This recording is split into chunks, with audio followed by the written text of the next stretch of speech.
Yes, I'm Egon Fabian. I'm coming from Germany, from Munich, where I have been leading a hospital working psychodynamically and working with groups and with verbal and nonverbal methods. I'm a psychoanalyst, psychotherapist, and I'm also leading groups, as well verbal as also dance and music therapeutic groups.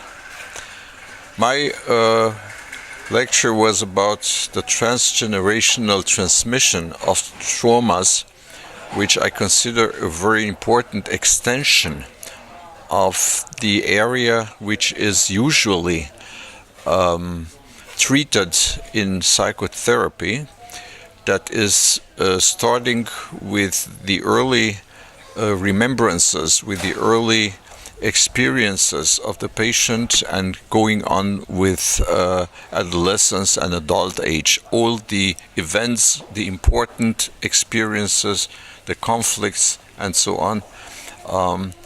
We talk about them, we talk about the crises with the patient and so on. But let us not forget that from the viewpoint of transgenerational transmission, life has been going on for a long time before we were born.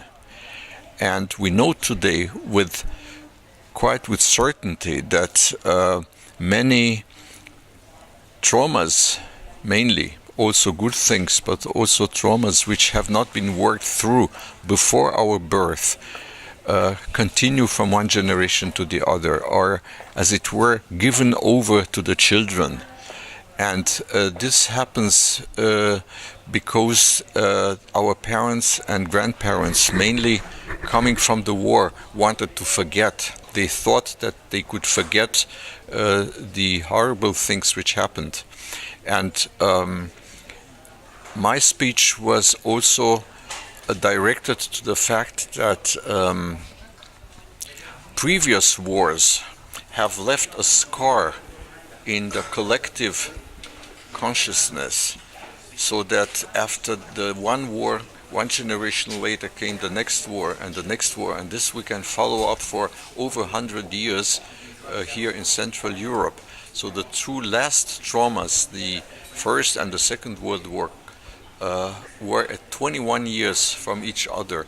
So there was hardly any time to start working through these evil things, these horrible things of the First World War, with so many victims and orphans and so many mutilated people. Already the Second World War came.